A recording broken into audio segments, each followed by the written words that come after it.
What if I told you that the real secret to becoming stronger, more focused, and way more resilient isn't found in comfort, but in deliberately and safely embracing discomfort? It sounds kind of backward, right? But the science is crystal clear. Small, controlled doses of stress are honestly one of the most powerful tools we have for real growth. So let's dive into the science of how discomfort can actually become your greatest advantage. Seriously, take a second and really ask yourself this question. We're all wired to seek comfort, right? It's natural. But biologically, our modern lives, which are filled with constant ease, might actually be undermining our mental and physical strength. It can leave us feeling stagnant, kind of flat, and totally unprepared for life's real challenges. Now, this is where it gets really fascinating, because this isn't just a metaphor. Deep inside your brain, there's a specific region called the Anterior Midcingulate Cortex, or aMCC for short. The easiest way to think of it, it's literally the physical home of your willpower. And just like this slide shows, a life lived in a state of comfort can lead to apathy.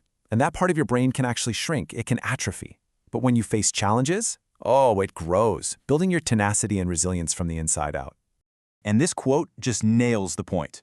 Neuroscientist Andrew Huberman explains that this part of your brain, the aMCC, behaves just like a muscle. When you use it by doing things that are hard, it physically gets bigger and stronger. This is scientific proof that your choices, the choice to push yourself or the choice to stay comfortable, are actively sculpting the very part of your brain that's responsible for all your willpower and motivation. Okay, so how does this actually work? How can stress possibly make us stronger? Well, the answer lies in this incredibly powerful biological principle that our bodies have been using for thousands and thousands of years to adapt and thrive.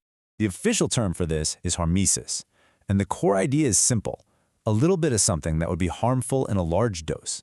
Think things like intense cold, or heat, or physical exertion. It triggers this powerful, beneficial, adaptive response in your body. It is the cellular mechanism behind that famous saying, whatever doesn't kill you makes you stronger. But here's the catch. The dose is absolutely everything. Too much stress, and yeah, you're going to cause damage. Too little, and there's just no challenge for your body to adapt to. The real magic happens right in that just right zone, where the stress is just enough to kickstart your body's repair and resilience-building systems without completely overwhelming them. This slide shows you the huge paradigm shift.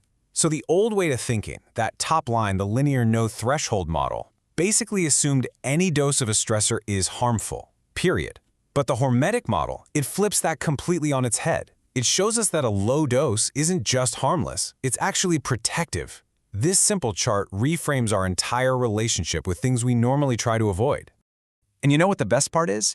You can trigger this incredible response with things that are accessible to pretty much everyone. We're talking about intense exercise, taking a cold shower, maybe using a sauna, practicing intermittent fasting, or even just tackling a really difficult mental puzzle. These are all hormetic stressors.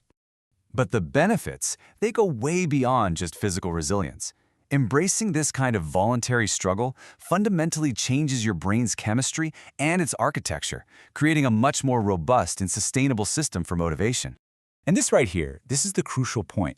When you willingly step into discomfort, you're not just gritting your teeth and enduring it.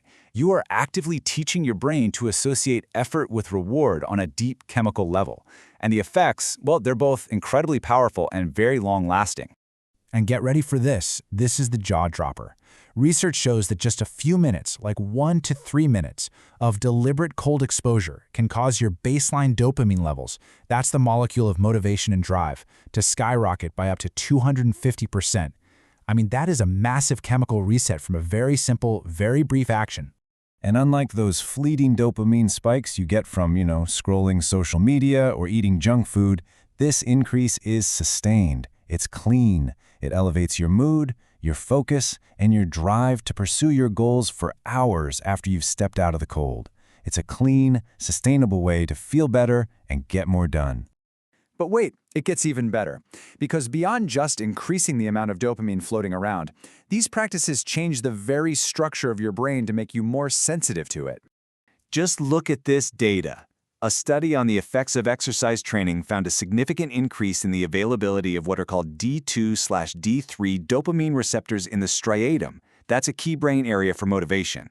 And as you can see, there's a nearly 15% increase in the associative striatum, which is the part of your brain that's directly linked to goal-directed behavior. So what does this actually mean for you? Well, it means your brain isn't just making more dopamine, it's building more ports for that dopamine to dock. It's creating a motivation circuit that's just fundamentally more robust and more efficient. So you actually get more reward from the effort that you put in. Okay, so we've covered the science, the why this all works. Now let's make it super actionable. Here is a simple 3-step protocol that you can use to start harnessing the power of voluntary struggle like today. All right, step 1, choose your discomfort. Just pick one thing from that list: cold, heat, exercise, fasting. Step 2, apply a minimum effective dose. The goal here is consistency, not crushing intensity. For example, the science suggests aiming for a total of just 11 minutes of cold exposure spread across the entire week. That's it. And third, and this is huge, consciously train your willpower. Every single time you choose to do something that you'd rather avoid, you are actively growing that willpower muscle, your aMCC. And let's just wrap this whole thing up with some hard truth from David Goggins, who is a modern master of voluntary struggle.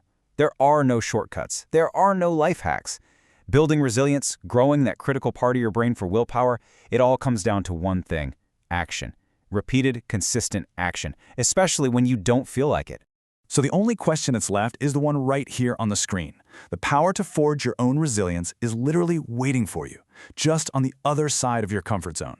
So, what small step will you take to get there?